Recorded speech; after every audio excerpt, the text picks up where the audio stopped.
इस वक्त मुसलमानों में, खासकर नौजवान लड़के हो या लड़कियां, उनके तालीमी एतबार से हुकूमतों ने, कायदीन ने, नेताओं ने क्या इक़दाम किए और किस तरह के इक़दाम करने चाहिए ताकि नौजवान, और ये कौम का एक तबका ऐसा है जो तालीम याफ्ता तबका है, उन्हें इस ताल्लुक़ से क्या कोशिशें करना चाहिए, क्योंकि किसी भी कौम, किसी भी समाज की तरक्की का वाहिद रास्ता सिर्फ तालीम है। ये बड़े दुख की बात है हमारी कम्युनिटी में कि अगर आप सोचें तो अदर कास्ट में 14-15 लोग खड़े हैं, लेकिन उनका प्रचार का स्टाइल बड़ा दर्द हो रहा है। इसकी दूर प्रचार का स्टाइल उनका कि कभी नहीं किसी के आरोप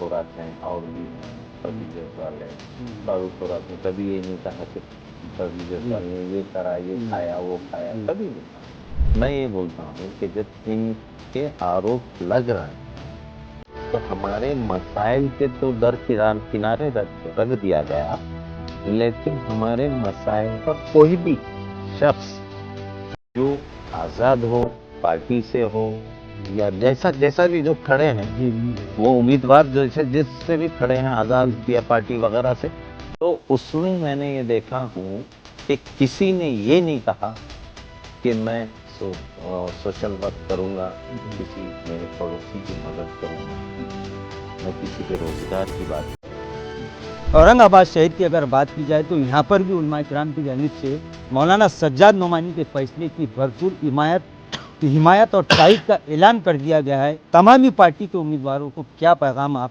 देना चाहते हैं? देखिए, वो बहुत बड़े आलिम सज्जाद नोमानी साहब, लेकिन जब ये डिक्लेयर हुआ नोमानी साहब का महाविकास अघाड़ी का, तो अपने महाराष्ट्र से 13 कांग्रेस के उम्मीदवार चले गए, राष्ट्रवादी के चले गए, शिवसेना के चले गए। तो इस टाइप से मुसलमानों ने उनकी मदद किया। और मैं समझता हूँ इन 5 सालों में 5 साल हमने जो अघाड़ियां हैं जो हमारे फेवर का काम कर सकते हैं, उनका साथ दे देना चाहिए। उसकी वजह 5 साल, और उसके बाद जब उन्होंने इख्तिदार पर आ गए, वो 5 सालों में हमारे नुमाइंदों ने जाना चाहिए, और जाने के बाद हमारा बोलना चाहिए कि हमारा परसेंटेज ऑफ कैसा रहना चाहिए, असेंबली में कैसा रहना चाहिए, कारपोरेशन में, ग्राम पंचायत में, वो आप एक स्टडी करके उनके पास जो इख्तिदार वाली पार्टी, जो सेकुलर पार्टी कहते हैं, वो उनके लिए एक हमारा मैसेज देना चाहिए बनने के बाद।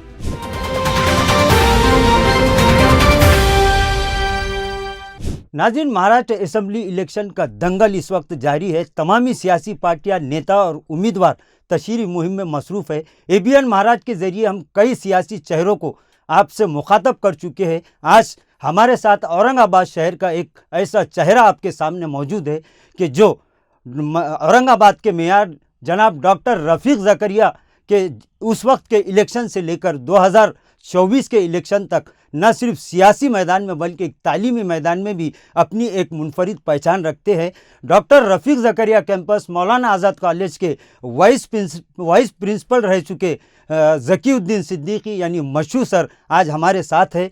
हम उनसे जानने की कोशिश करेंगे कि इस वक्त औरंगाबाद और महाराष्ट्र में जिस तरह के सियासी हालात है, इस मौके पर नौजवानों को, बुज़ुर्गों को और जनता को इस ताल्लुक़ से क्या मैसेज ये देना चाहते हैं, इसी ताल्लुक़ से आज हम इनसे बात करेंगे। सर, ABN महाराष्ट्र की पूरी टीम की जानिब से सबसे पहले हम आपका तहे दिल से इस्तकबाल करते हैं। शुक्रिया। आपने मुझे इस इंटरव्यू का जो मौका दिया है कि जो मैं आपके ज़रिए से कुछ मुखातिब कर सकूं, इसके लिए मैं आपका शुक्रगुजार हूं। और मैं आपके इस प्रोग्राम को एक नाम देना चाह रहा हूं जी। अपना शहर जी, अपने लोग। इस माध्यम से मैं, आप अगर इजाज़त दें और आप जो भी पूछना चाहें जी, तो इंशाल्लाह मैं आपके सवालात का जवाब देने के लिए हाजिर हूँ। जी, ABN महाराष्ट्र के आज के खुसूसी प्रोग्राम आपका शहर आपके अपने लोग, इसमें आज हम आपसे ये सवाल सर ये करना चाहते हैं कि इस वक्त महाराष्ट्र के साथ साथ तारीख़ी शहर औरंगाबाद एक तारीख़ी हैसियत रखता है। यहाँ की सियासी माहौल के ऊपर आप इस वक्त क्या देखते हैं, आप किस नज़रिए से इस सियासी माहौल को देख रहे हैं इस वक्त, जिस तरह की सियासत पूरे औरंगाबाद के साथ साथ महाराष्ट्र में चल रही है, इस ताल्लुक़ से आपकी क्या राय है और आप जनता को और ख़ासकर नौजवानों को इस ताल्लुक़ से क्या पैगाम देना चाहेंगे? सबसे पहले तो मैं आपको एक बात बताऊं कि हम लोग जो हैं 2014 जी 2014 के बाद से हम लोग जो बिखर चुके हैं, हम लोग पर जो तकलीफें आ रही हैं, इसका अंदाज़ा पूरे देश के हिंदुओं को भी मालूम है, जी मुसलमानों को भी मालूम है कि एक कम्युनिटी को कैसा टारगेट किया जा रहा है। और उस टारगेट से 2014 से लेकर अभी तक हम लोग एक उलझन में फंसे हुए हैं, और ऐसी उलझनों में फंसे हैं कि आप इसका अंदाज़ा न पूरा देश लगा सकता है, न पूरा मुसलमान लगा सकता है, न हिंदू लगा सकता है। हमारे देश में तकलीफ इस बात की ये हो गई, अगर आप देखो कि 2014 में बीजेपी इख्तिदार पर आई सेंट्रल में, जी उससे पहले अगर आप देखें 2014 से पहले का हमारा हिंदुस्तान, जी वो हिंदुस्तान में और 2014 के बाद के हिंदुस्तान में बहुत फर्क है। अब वो फर्क अगर आप देखें कि एक मामूली सा जो इंसान होता है, मामूली मीन्स वो जी भी इंसान ही जी है, मैं जी ऐसा जी नहीं कि एकदम बहुत मामूली है जी वो, तो वो शख्स भी जैसे होता है रोटी रोजी कमाने के लिए, एक ठेले वाला भी, ऑटो वाला भी, पान टपरी वाला भी, जी वो इस अंदाज में कह रहा है 2014 के बाद से कि अगर उसका कहीं पर किसी दोस्त का काम अटका है या किसी वजूहात की वजह से यानी ऑफिशियली कहीं पर रुका हुआ है, तो वो कैसा कहता है जी कि एक काम कीजिए आप, पुलिस को मैनेज कर लीजिए, जी कलेक्टर को मैनेज कर लीजिए, जुडिशरी को मैनेज जी कर लीजिए। यानी हमारे देश की अस्मिता और हमारे देश का विकार जी 2014 के बाद से जो गिरा है, जी अगर आप उसका अंदाजा लगाए तो कितनी बड़ी बात है कि जी एक छोटा सा आदमी जिसको जुडिशरी नहीं मालूम, जिसको पुलिस नहीं मालूम, जिसको कानून नहीं मालूम, और वो ये शख्स ये बोलता है कि मैनेज कर लो, जी तो ये मैनेज कर जी लो। ये लेकिन ये बात गलत है। हमारे देश की अस्मिता, हमारे देश का विकार जी 14 से लेके 24 तक के गिर चुका है। जी सर, 2014 में महाराष्ट्र के जो असेंबली इलेक्शन हुए थे, और जहाँ तक औरंगाबाद की बात की जाए तो औरंगाबाद में एक तारीखी सियासी उलटफेर हुआ था। 2014 में जिस वक्त महाराष्ट्र में असेंबली इलेक्शन हुए, उस वक्त इस कौम और मिल्लत का वो नौजवान जो इस कौम का मुस्तकबिल है, इस कौम के मेयार नौजवानों को कहा जाता है, उस वक्त उन नौजवानों की उम्र तकरीबन 14 साल जिन नौजवानों की उम्र थी, आज वो 22 साल की उम्र तक पहुंच चुके हैं। इन 10 सालों में 2014 से लेकर 2024 तक जिस तरह के हालात बने हैं, जिस तरह के हालात तब्दील हुए हैं, और जिस तरह के सियासी शऊर और जिस तरह की सियासी जो काम होते हैं, उस ताल्लुक़ से जो तब्दीलियाँ हुई हैं, इस ताल्लुक़ से आप क्या कहना चाहेंगे सर? देखिए, सबसे पहले तो मैं आपको इस बात से वाज़ेह कर लूँ कि 2014 में एक हिंदू बच्चा 12 साल का था, मुसलमान बच्चा 12 साल का था, बच्चा बच्ची ये 12-12 साल के थे 2014 में। लेकिन हमारे प्रधानमंत्री और हमारी जो इख्तिदार वाली पार्टी है, उस पार्टी ने 2014 से लेकर 24 तक के जो बच्चा 12 साल का था, वो 24 में 22 साल का हो गया, जी वो वोट देने के काम का हो गया। जी अब आप देखिए कि बीजेपी ने जो इख्तिदार पे पार्टी है, उन्होंने उन बच्चों पर अपनी 12 साल की उम्र से लेके 22 साल की उम्र तक, टीन एज होती है, उस एज में उन्होंने अपना प्रचार करके उन्होंने अपना हिंदुत्ववाद सिखा दिया।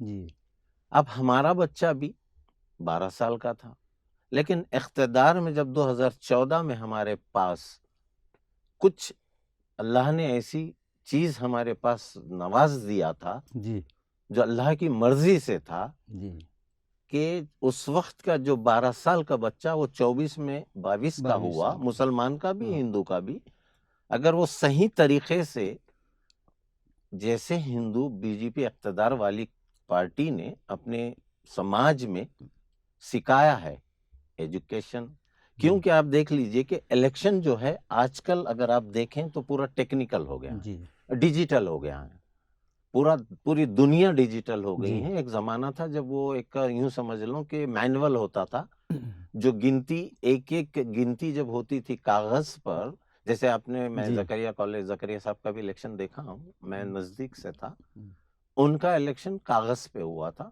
बैलेट पेपर बैलेट पर। पेपर।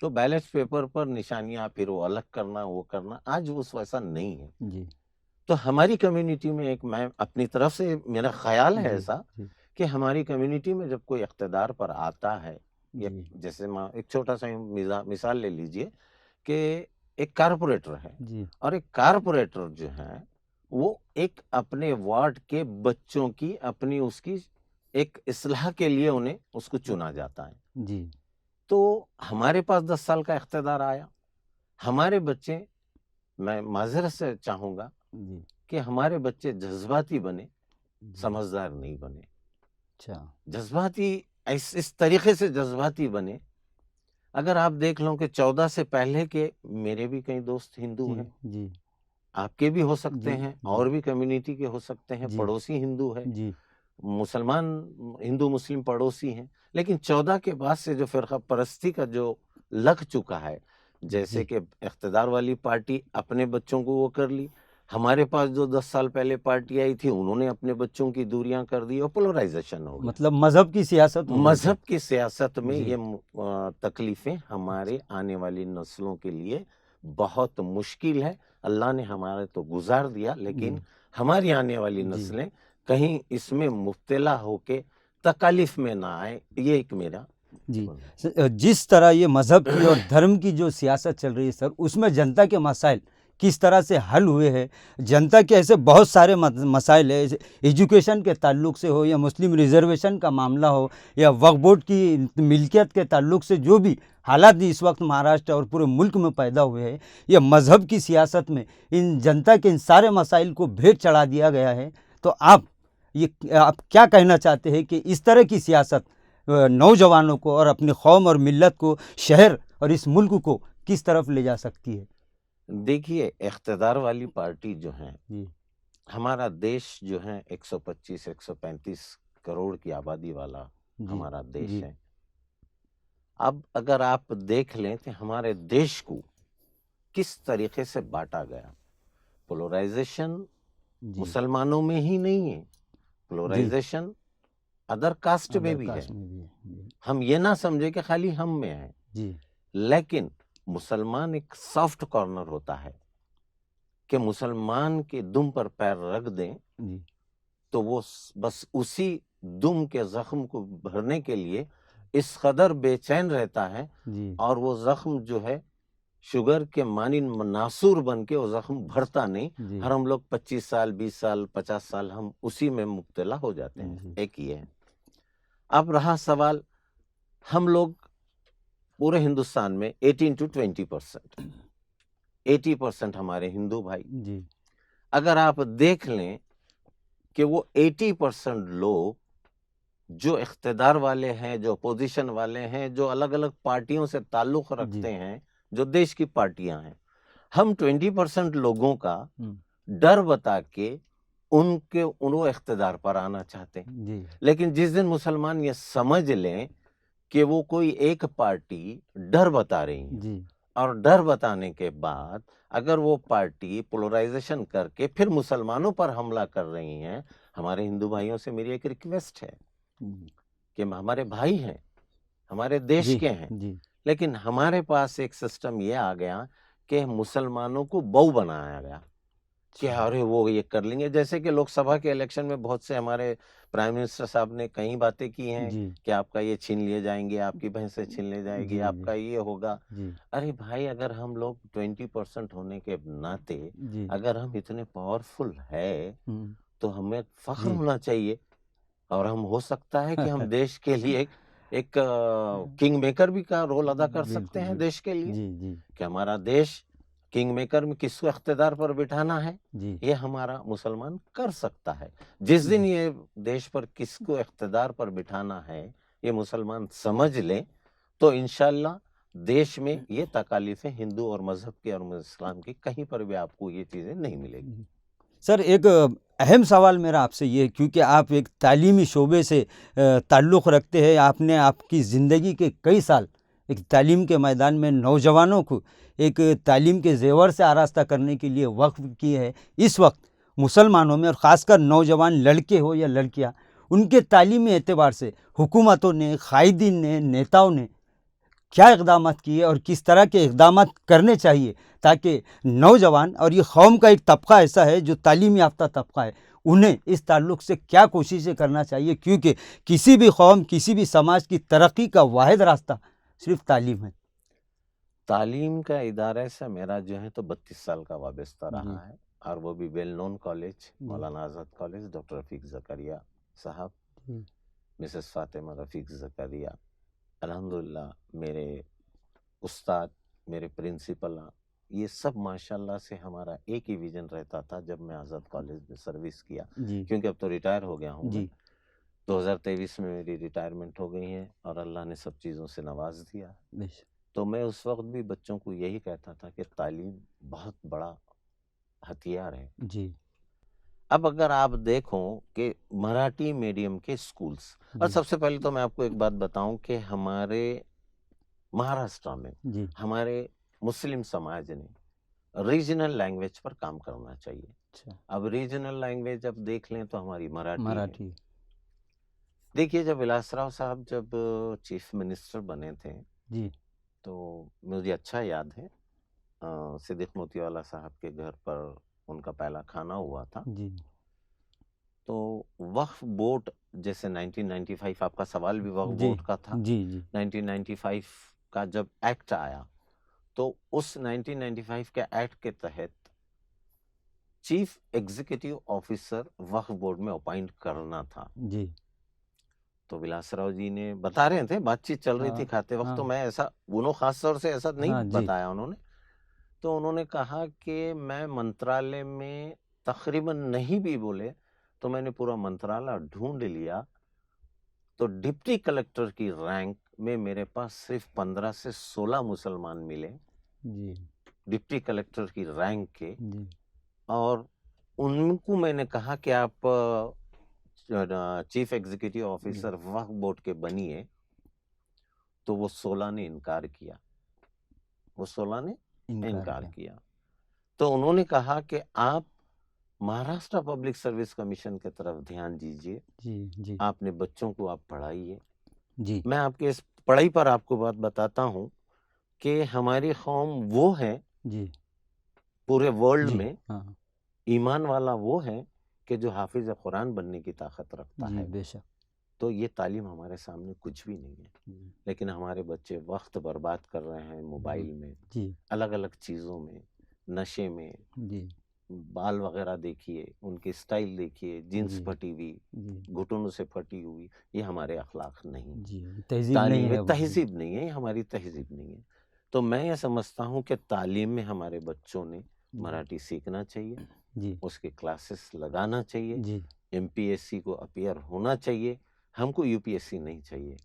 तो अभी हमारे पास विकास मीना साहब, जी, सीओ हुँ, जिला परिषद, जी, जी, उन्होंने जिला परिषद के स्कूल के जितने भी हैं उनका इतना बड़ा प्रोग्राम डॉक्टर बाबा साहब अंबेडकर मराठवाड़ा यूनिवर्सिटी के ऑडिटोरियम में, जो कई जमाने पहले, जी, जैसे आई थिंक 70 75 80 85 के जो स्टूडेंट थे, जी, उनका एक मेड़ावा रखे थे, और हाँ, इत्तेफाक से सत्तार साहब जो पालक मंत्री हैं पालक उन्होंने में, वहाँ मौजूद थे। जी, तो इत्तेफाक से मेरे को काम था सत्तार जी, साहब से, तो मैं भी चला गया। जी, तो मैंने जब देखा तो जिला परिषद के स्कूल के बच्चे deputy collector, DYSP, income tax officers, ये सब वहाँ जी, मौजूद थे। सही, बेशक, यानी उन्होंने बताया कि मैं हुँ, जिला परिषद से, मैं फुलंबरी के जिला हाँ, परिषद से हूँ, मैं फला के स्कूल से ये हूँ। जी, आज हमारे पास इतने अच्छे इदारे हैं, जी, हमारे इदारों में से क्यों नहीं हमारा बच्चा एमपीएससी क्वालिफाई कर पा रहा? जी क्या हमने सिर्फ डॉक्टर, इंजीनियर जी बस इसी के तरफ जाना है? हमारे बच्चों से मैं एक रिक्वेस्ट करूंगा, तालीम के साथ एक आप जो है तो ये कॉम्पिटिटिव जी एग्जामिनेशंस की भी तरफ ध्यान दें। ध्यान दें। ठीक, फिर सर आते हैं सियासत की तरफ। इस वक्त महाराष्ट्र असेंबली इलेक्शन का जो माहौल है, औरंगाबाद की अगर बात की जाए तो इस तरह का माहौल देखा जा रहा है कि तमामी सियासी पार्टियां और नेता, चाहे उम्मीदवार हो, वो अवाम के मसाइल पर, जनता के मसाइल पर, नौजवानों के और ख़वातीन के मुद्दों पर बात करने के लिए तैयार नहीं है। सिर्फ एक दूसरे पर इल्ज़ाम तराशियों का एक सिलसिला चल रहा है और नौजवान आपसी इख्तिलाफात को हवा देने की कोशिश कर रहे हैं। इसका नुकसान समाज को, कौम को और शहर को किस तरह से भुगतना पड़ सकता है, और क्या यही सियासत हमारे लिए काम आएगी?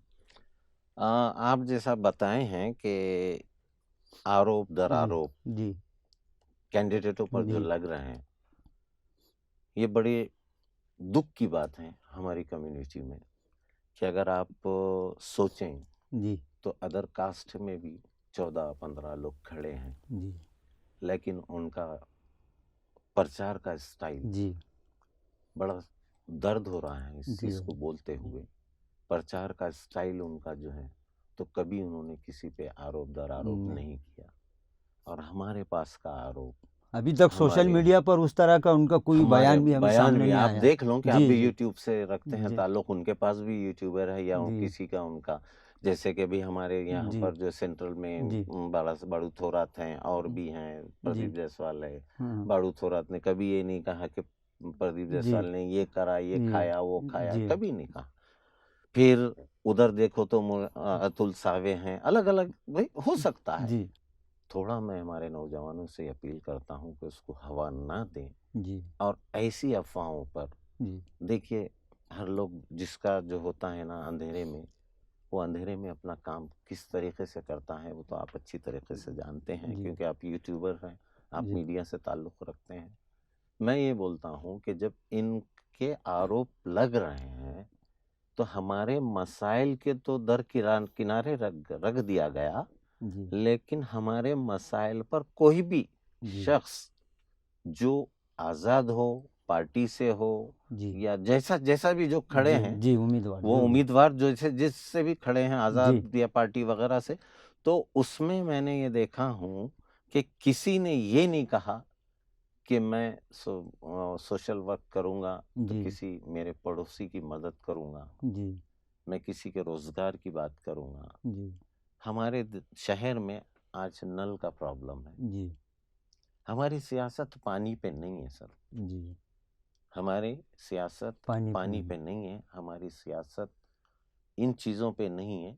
हमारी सियासत होना चाहिए अखलाक पर, जी हमारी सियासत होना चाहिए जी हमारे जी किरदार पर, जी हमारी सियासत होना चाहिए हमारे कम्युनिटी की, कि जो उसको हिंदुओं भी एक्सेप्ट करें, हिंदू सही समाज भी जी उसको एक्सेप्ट करे। हमारे अखलाक, हमारे नबियों ने जी कभी वक्त हिकमत से काम लिया, और हिकमतों से जब काम लिया जी तो उस ज़माने में जब 1,25,000 अंबिया हमारे पास आकर गए, जी तो उन्होंने क्या नहीं हमारे जी ईमान के एक लिए लाख मेहनत चौबीस किया हजार है। अम्बिया कराम सही। 1,24,000 जी 1,24,000 अंबिया हमारे पास आकर गए, जी तो क्या नहीं उनकी मेहनतें थी। जी तो हमारे सामने ये जी जो इख्तिदार पर जो बैठे हैं, जी जो हमारे को ख़त्म करने की साजिशें रचा रहे जी हैं, जी तो मैं समझता हूँ अल्लाह इनको ख़त्म करेगा। और बिल्कुल इंसान जो है, देखिए एक वक्त था 100 साल, 150 साल, 200 जी साल के ये भी गुजरे हैं लोग, जी लेकिन एक 1400 सदी की एक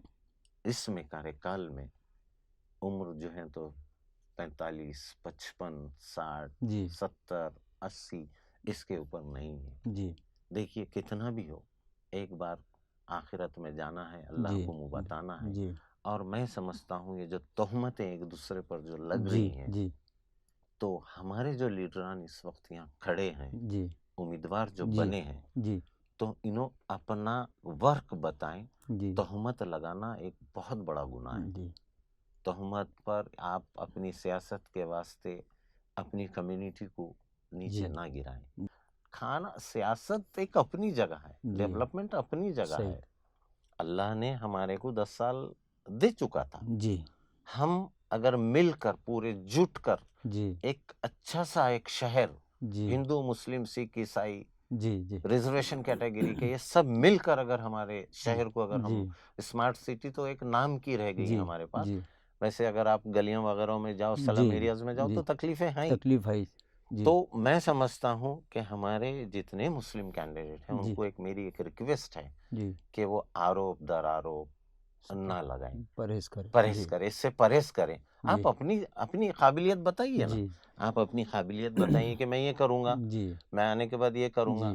जी और आप तोहमतों का जो ढिगार लगा रहे हैं हमारे लोग, जी वो इतना एक तरह का खतरनाक मजाक बन चुका मजाक है। बन चुका कि मुसलमान बस वो एक दूसरी कम्युनिटी के सामने एक अपने आप में एक शर्म महसूस कर शर्म रहे हैं। महसूस हो रही जी है कि ये क्या है, जी कम्युनिटी के बारे में। अरे ईमान वालों के बारे में ही आप बता रहे हैं। जी अरे भाई, आप मैं अगर झूठ किसी पे तोहमत लगा रहा हूँ, किसी जी पर गैर गलत बात कर रहा हूँ, जी तो इसका भी मेरे को आखिरत में जवाब देना है। जी बिल्कुल सर। एक आखिरी सवाल सर जी मेरा आपसे ये है कि महाराष्ट्र असेंबली इलेक्शन को लेकर इस मुल्क और आलमी तौर पर मशहूर व मारूफ इल्मी दीनी रूहानी शख्सियत मौलाना सज्जाद नोमानी साहब की जानिब से एक प्रेस कॉन्फ्रेंस के बाद उम्मीदवारों का और पार्टी की तायद का ऐलान हुआ है, जिसके बाद एक तरह का सियासी माहौल महाराष्ट्र में तब्दील होता दिखाई दे रहा है। उसी के चलते औरंगाबाद शहर की अगर बात की जाए तो यहाँ पर भी उलमा इकराम की जानिब से मौलाना सज्जाद नोमानी के फैसले की भरपूर हिमायत और तायद का ऐलान कर दिया गया है। अब इस ताल्लुक से आप आवाम को, जनता को, राय दहिंदगान को और तमामी पार्टी के उम्मीदवारों को क्या पैगाम आप देना चाहते हैं सर? देखिए, वो बहुत बड़े आलिम हैं जी सज्जाद नोमानी साहब, जी और फिक्र भी एक इबादत है। जी फिक्र भी इबादत एक इबादत है, एक अखलाक है। जी जो उम्मत की फिक्र के लिए वो शख्स ने अगर डिक्लेयर किया है, तो आज मैं देख रहा हूँ सोशल मीडिया पे, जी जब हम हमारे उलमाओं की इज्जत करना ना सीखे जी तो हमें तकलीफ होती है।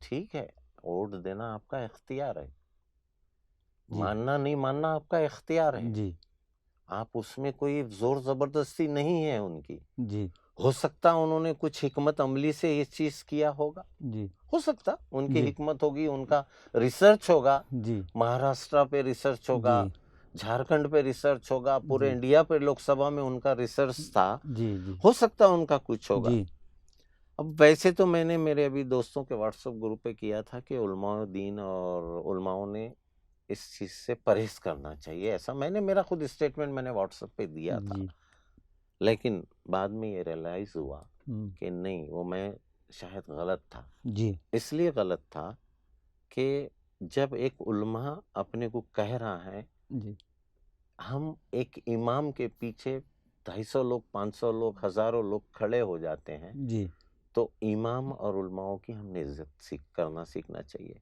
जी जैसे कि भाई बताइए, कब 2019 में मेरे ख्याल से कांग्रेस का जी मेंबर ऑफ पार्लियामेंट महाराष्ट्र से एक ही था, जी जी लेकिन जब ये डिक्लेयर हुआ जी नोमानी साहब का महाविकास हाँ आघाड़ी का, हाँ तो अपने महाराष्ट्र से 13 कांग्रेस के जी उम्मीदवार चले जी गए, जी राष्ट्रवादी के चले गए, जी शिवसेना के चले गए। जी तो इस टाइप पे से मुसलमानों ने उनकी मदद किया। और मैं समझता हूँ इन 5 सालों में 5 साल हाँ हमने जो है, जो अघाड़ियां हैं जो हमारे फेवर का काम कर सकते हैं, जी उनका साथ दे देना चाहिए। हाँ उसकी वजह 5 साल, हाँ और उसके बाद जब उन्होंने इख्तिदार पर आ गए, वो 5 सालों में हमारे नुमाइंदों ने जाना जाना। चाहिए, और जाने के बाद हमारा बोलना चाहिए कि हमारा परसेंटेज ऑफ जी कैसा रहना चाहिए, कैसा असेंबली में कैसा असेंबली रहना में, चाहिए, जी कारपोरेशन में, ग्राम पंचायत में, वो आप एक स्टडी करके उनके पास जो इख्तिदार वाली जी पार्टी, जो सेकुलर पार्टी कहते हैं, उनके लिए एक जी हमारा एक मैसेज देना चाहिए बनने के जी बाद।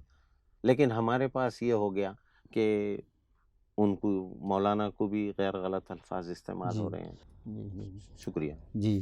तो नाजरीन, ये थे हमारे शहर की एक मशहूर व मारूफ इल्मी, अदबी और सियासी समझ-बूझ रखने वाली शख्सियत ज़कीउद्दीन सिद्दीकी यानी मशहूर सर। आज हमने कई सवालात से इनसे जवाब भी लिए हैं, और जिस तरह से पैगाम सर ने नौजवानों को, ख़ास कर के शहर के आवाम को दिया है, हम ये समझते हैं कि ये कुछ बातें थी जो औरंगाबाद शहर के आवाम के लिए काफ़ी मायने रखती है। हम तहे दिल से सर का एबीएन महाराज की तमामी पूरी टीम की जानिब से इस्तकबाल करते हैं और एबीएन महाराज की जानिब से फिर एक मर्तबा किसी नए सियासी और तालीमी एक बड़े चेहरे के साथ हम आपके रूबरू होंगे। जब तक के लिए हम आपसे इजाज़त चाहते हैं। अल्लाह हाफिज़।